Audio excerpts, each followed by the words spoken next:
Hello दोस्तों। अगर आप ज्वेलरी बेचने या फिर खरीदने जाते हैं तो काफ़ी लोगों का ये क्वेश्चन रहता है कि जो मार्केट में प्राइस है और उसके बाद जो ज्वेलर मेकिंग चार्जेस लेता है या फिर लेबर चार्जेस लेता है वो कितने लेता है, कितने परसेंट तक चार्ज कर सकता है।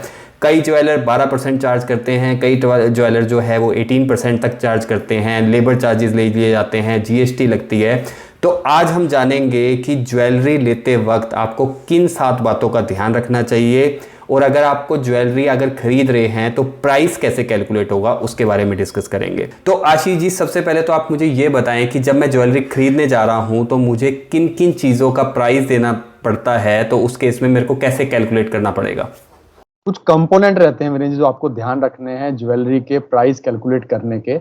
एग्जाम्पल के साथ आज हम इस वीडियो में जानेंगे और ये भी जानेंगे वो 7 कौन से रूल्स हैं जो आपको ध्यान रखने होंगे बाय करते हुए और सेल करते हुए। क्योंकि जब आप बाय करते हैं और सेम डे अगर आप सेल करते हैं तो आपको कितना नुकसान होगा ये भी जानना होगा और उससे आप बिल्कुल तरीके से समझ पाएंगे कि आपको ज्वेलरी खरीदने में प्राइस कैसे कैलकुलेट करना है और इसके अलावा कैश में आप कितनी ज्वेलरी बाय कर सकते हैं वो भी डिटेल में जानेंगे। तो सबसे पहले विनय जी कंपोनेंट की बात करें, gold price of the day ये काफी इंपॉर्टेंट फैक्टर रहता है और आपको समझना चाहिए कि उस दिन का बेस्ट तरीका क्या है। अगर आपको सोने का भाव जानना है, आप कैसे समझ सकते हैं कि ज्वेलर आपको जो भाव दे रहा है वो सही है नहीं है, ये भी आज इस वीडियो के माध्यम से जानेंगे। मेकिंग चार्जेस, क्या इसमें लेबर चार्ज इंक्लूड होना चाहिए, वेस्टेज चार्ज इंक्लूड होना चाहिए, ये भी आज हम जानेंगे। इसके अलावा जीएसटी एक ये कंपोनेंट होता है, gold price, making charges, GST. GST कितना लगता है, 3% गोल्ड पे लगता है, क्या इसके अलावा कुछ और जीएसटी भी हमें देना होता है, ये जानेंगे। और हॉलमार्क चार्जेस, क्योंकि काफी ज्वेलर्स अभी हॉलमार्क जो मैंडेटरी कर दिया गया है उसके आपको चार्जेस लेते हैं और काफी ज्यादा लेते हैं, तो ये भी जानेंगे गवर्नमेंट के क्या रूल हैं। तो 4 कंपोनेंट है विनय जी गोल्ड को प्राइस निकालने के लिए, ज्वेलरी का प्राइस निकालने के लिए। तो अपने बिल में इन चारों कंपोनेंट का ध्यानपूर्वक आपको देखना चाहिए और ज्वेलर से बात करनी चाहिए, इनका डिस्ट्रीब्यूशन लेना चाहिए कि आप मुझे गोल्ड का कितना प्राइस ले रहे हो, मेकिंग चार्जेस कितना ले रहे हो, जीएसटी कितना दे रहे हो और हॉलमार्क चार्जेस आप कितना दे रहे हो विनय। तो यहाँ पे हम जो ज्वेलरी की कैलकुलेशन है उसमें मैं बाद में आऊँगा। सबसे पहले तो आप मुझे ये बताएं कि जो हम ये 7 बातें जो हमें ध्यान में रखनी चाहिए, ये कौन कौन सी बातें हैं जहाँ पे हमें ध्यान रखना चाहिए ताकि हमें नुकसान ना हो और ज्वेलर के जब वो चीज़ प्राइस काट रहा है तो उस पर हमें ध्यान देना चाहिए। सबसे पहली चीज है, सबसे इंपॉर्टेंट चीज है विनय जी, बिल। आप ज्वेलरी खरीदें, सोना खरीदें, उसका बिल जरूर लें, क्योंकि कुछ भी प्रॉब्लम फ्यूचर में आपको ज्वेलर के साथ होती है तो आप बीआईएस केयर में शिकायत कर सकते हैं। बिल अगर आपका होगा तो आपकी सुनवाई जरूर होगी। आप इंश्योर करें गोल्ड को बाय करते हुए, जैसे हमने बात करी, किस प्योरिटी का आप गोल्ड खरीद रहे हैं वो मेंशन जरूर करवाएं।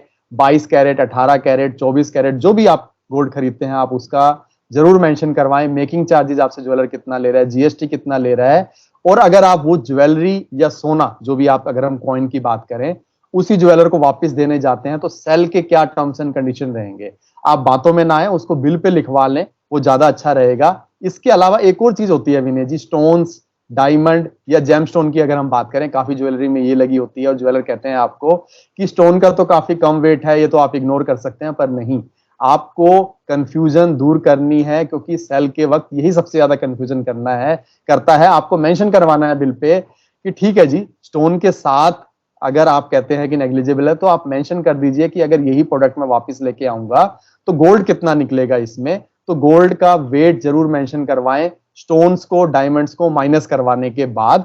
और डायमंड है तो डायमंड का वेट भी आप जरूर मेंशन करवाएं, क्योंकि डायमंड आपको फ्यूचर में अच्छा रिटर्न भी दे सकता है।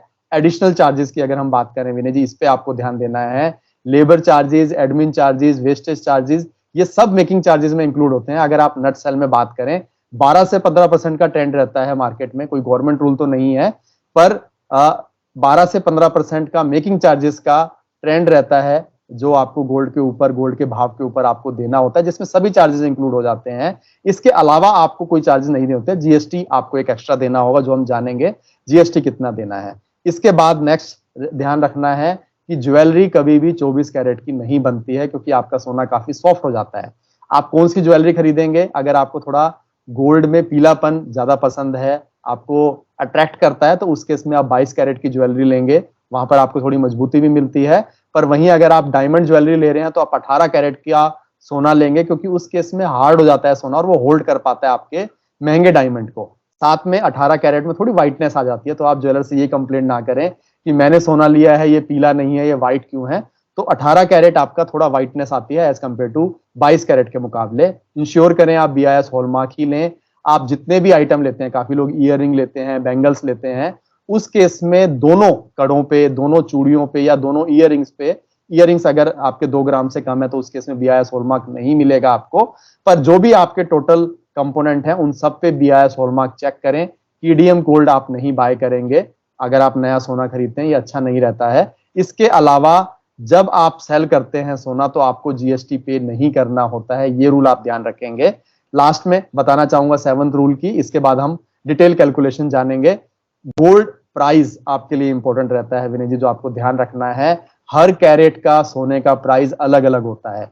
ऐसा नहीं है कि MCX स्तर पे आपने देख लिया, एक दुकान पे बात किया, तो आप जान लें कि आपका ज्वेलर से आपको कितने कैरेट का सोना मिल रहा है, उसी कैरेट के हिसाब से आपको सोने का भाव देना है। जैसे हमने बात करी 22 कैरेट 91.6% आपकी शुद्धता होती है, 91.6 की अगर हम बात करें। 18 कैरेट की बात करें तो 75% ही आपका सोना होता है उसमें, और उसका दाम आपको काफी सस्ता मिलता है। अगर आप सोने का भाव जानना चाहते हैं तो कमेंट सेक्शन में लिख सकते हैं सिटी का नाम, हमारी टीम आपको उस दिन का आपके शहर का भाव बता देती है, क्योंकि हर शहर का सोने का भाव अलग अलग रहता है। इसके अलावा अगर आप ओवरऑल जानना चाहते हैं तो ज्वेलर एसोसिएशन की वेबसाइट पे जाके उस दिन का आप एसोसिएशन का दाम देख सकते हैं, पर सिटी वाइज प्रीमियम रहता है, इसलिए हम चाहते हैं कि आप कमेंट सेक्शन में अपने सिटी का नाम लिखें ताकि टीम आपको उस दिन का रेट बता दे। इसके अलावा एक और चीज ध्यान रखनी है क्योंकि विनय जी, आपका ट्रेंड कैसा चल रहा है गोल्ड का। अगर डाउन ट्रेंड में है सोना, क्योंकि हम वीकली वीडियो लेके आते हैं जिसमें आपको सही समय पर सोने को बाय करने की डायरेक्शन भी देते हैं, तो ट्रेंड अगर आपका डाउनवर्ड है तो आपको रुकना चाहिए। ट्रेंड आपका अपवर्ड है जब भी रिसेशन आता है, अनसर्टिनिटी आती है, वॉर आती है, ऑयल प्राइस आपके बढ़ते हैं, तो उस केस में आपका सोना अप ट्रेंड में होता है और आपको उस केस में ध्यान रखना होता है कि आप सोना जल्दी लेंगे तो आपको बेनिफिट होगा। इसीलिए वीकली वीडियो पे आप नजर बनाए रखेंगे जी। तो यहाँ पे अब आपने काफ़ी डिटेल में बताया, तो अब यहाँ पे हम कैलकुलेशन पे आते हैं कि अगर मैं ज्वेलरी बाय करने जा रहा हूँ या फिर मैं सेल करने जा रहा हूँ, तो मुझे एक एग्जांपल के साथ बताएं कि अगर मैं 4.4 ग्राम की ज्वेलरी खरीदता हूँ तो बाय करने पे मुझे कितना प्राइस देना होगा, और अगर मैं उसको सेल करने जा रहा हूँ तो मुझे कितना पैसा मुझे वापस मिलेगा। बहुत अच्छा एग्जाम्पल दिया है विनय जी, क्योंकि सेम ज्वेलरी के साथ हम दोनों कंपोनेंट के बारे में बात करेंगे। तो जैसा मैंने बोला था, ज्वेलरी कॉस्ट के लिए प्राइस आपको देखना होगा 22, 18, 14। तो यहाँ पर मैं आपको 22 कैरेट का एग्जांपल देना चाहूंगा। एग्जांपल के तौर पे हम मान लेते हैं कि अगर 22 कैरेट का आज का दाम 47,000 चल रहा है 10 ग्राम का, और आप 4.4 ग्राम बाय करते हैं, तो सबसे पहले आपको 1 ग्राम की कॉस्ट निकालना है। उसको आप जितना सोना बाय कर रहे हैं, जितने वेट का सोना बाय कर रहे हैं, उससे मल्टीप्लाई करना है। तो सोने की कीमत आपकी जो आई है 20,680 रुपए, 20,680 रुपीज आपकी आई है। इसमें आप 3% GST जोड़ देंगे, क्योंकि आपके सोने पे 3% GST लगती है, जो कि 620 रुपए 40 पैसे आती है, 620.4 रुपीज। मेकिंग चार्जेस यहाँ पर हमने 12% का एग्जांपल लिया है। BIS हॉलमार्क अगर आप ज्वेलरी लेते हैं तो आपको इंश्योर करना है। काफी ज्वेलर्स आपके अगर हम बात करें तो 12% के आसपास आपको मेकिंग चार्जेस काटते हैं, जिसमें सभी चार्ज इंक्लूड हो जाते हैं। इसको हमने 12% कैलकुलेट करना है आपके सोने के भाव पे, GST आपको जोड़ना नहीं है, यहाँ पे ध्यान रखना है, सिर्फ सोने के भाव पे 12% जोड़ना है। तो 2481 रुपए आपके सामने आते हैं, 2481 रुपीज। फिर उसके बाद मेकिंग चार्जेस पे भी आपके GST लगते हैं 5%। यहां पर ध्यान रखना है 2481 जो मेकिंग चार्जेस है, सिर्फ उस पे आपको 5% GST देना है मेकिंग चार्जेस का जो बनता है, जो कि 124 रुपए आया है। इसके अलावा कुछ ज्वेलर्स आपसे हॉलमार्क चार्जेस भी लेते हैं, पर आइटम आपसे चार्ज लिए जाते हैं, जो कि 35 रुपीज से 200 रुपए के बीच में वेरी करते हैं कंसाइनमेंट की अगर हम बात करें। तो यहाँ पर हमने हाईएस्ट एग्जांपल लिया है कि ज्वेलर हो सकता है आपके BIS जहां पर सेंटर है आपका उससे काफी दूरी पे है, तो उस केस में आपसे 200 रुपए तक ले सकता है। पर ये पर आइटम होता है विनय जी, आपको पर वेट के हिसाब से नहीं देना है। काफी लोग गलती करते हैं कि 200 रुपए पर ग्राम या पर 10 ग्राम के हिसाब से आपको दे देते हैं, पर यहाँ पर आपको पर आइटम कॉस्ट देनी है। ध्यान रखना है, चाहे आपकी वो 20 ग्राम की चूड़ी हो, चाहे वो 5 ग्राम की हो, आपको 200 रुपए ही देने हैं हॉलमार्क के। इन सबको जोड़ेंगे 4.4 ग्राम 22 कैरेट 47,000 के रेट के हिसाब से आपका जो टोटल आएगा, इसको जोड़ के 24,106 रुपीज आएगा। अब बात करते हैं सेम ज्वेलरी सेम डे आप बेचने जाते हैं या अगले दिन भी बेचने जाते हैं और रेट आपका 47,000 है, तो उस केस में आपको GST वापस नहीं मिलेगा, मेकिंग चार्जेस वापस नहीं मिलेगा, हॉलमार्क चार्जेस वापस नहीं मिलेगा, सिर्फ और सिर्फ आपको गोल्ड का प्राइस वापस मिलेगा विनय जी, जो कि आपको 20,680 रुपीज ही मिलेगा। यहां पर ध्यान रखना है कि आप अपने सोने में, आपको बोला जा सकता है कि 22 कैरेट का आप सोना दे रहे हैं तो इसमें तो 10% या 9% के आसपास वेस्टेज या इम्प्योरिटी है। अगर आपने वो इम्प्योरिटी कटवा दी है तो आप 24 कैरेट का भाव मांगेंगे ज्वेलर से, क्योंकि फिर आपका सोना इम्प्योरिटी काटने के बाद पूरा 24 कैरेट का खरा सोना, शुद्ध सोना बन जाता है, तो 24 कैरेट का रेट मिलेगा। अगर आप उसमें इम्प्योरिटी नहीं काटते हैं तो 22 कैरेट का रेट मिलेगा। ये आपको ध्यान रखना है। हालांकि कुछ ज्वेलर हो सकता है आपसे 1% कुछ जो चार्जेस होते हैं वो काट सकते हैं प्रोसेसिंग के लिए, तो वो प्रोसेसिंग चार्जेस आपको देने पड़ सकते हैं। उसके अलावा जैसे रेट हमने बताया वो आपको सेल के टाइम पे मिल जाएंगे। तो अब यहाँ पे मैं बात करना चाहूँगा कि जैसे आपने ये काफ़ी डिटेल में हो गया, अब यहाँ पे अब मैं जैसे फॉर एग्जांपल कई लोग कैश में बाय करना पसंद करते हैं कि गोल्ड जो है वो कैश में बाय करते हैं, तो उसकी जो अगर लिमिट की बात करें तो मैं कितना गोल्ड जो है वो कैश में बाय कर सकता हूँ? इनकम टैक्स डिपार्टमेंट की नजर आपके सोने पे और आपकी ट्रांजैक्शंस पे रहती है, तो ऐसा रिस्क ना लें, नहीं तो आपको नोटिस भी आ सकता है विनय जी।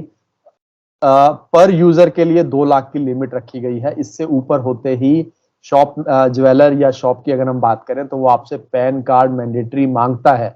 अगर ज्वेलर ऐसा नहीं करता है और 1 साल में, विनय जी ये लिमिट जो 2 लाख की है पूरे 1 साल की है, एक फाइनेंशियल ईयर की है, अगर ज्वेलर आपसे पैन कार्ड नहीं लेता है तो ज्वेलर को भी प्रॉब्लम हो सकती है। एक नाम से 2 लाख रुपए से ज्यादा कैश में सोने देने पे ज्वेलर को प्रॉब्लम आ सकती है, इसलिए वो आपसे पैन जरूर मांगेगा। तो आप ध्यान रखें, इस लिमिट का बिल्कुल यूज करें। इस लिमिट से ज्यादा सोना बाय करेंगे तो इनकम टैक्स डिपार्टमेंट की तरफ से आपको नोटिस आ सकता है विनय जी।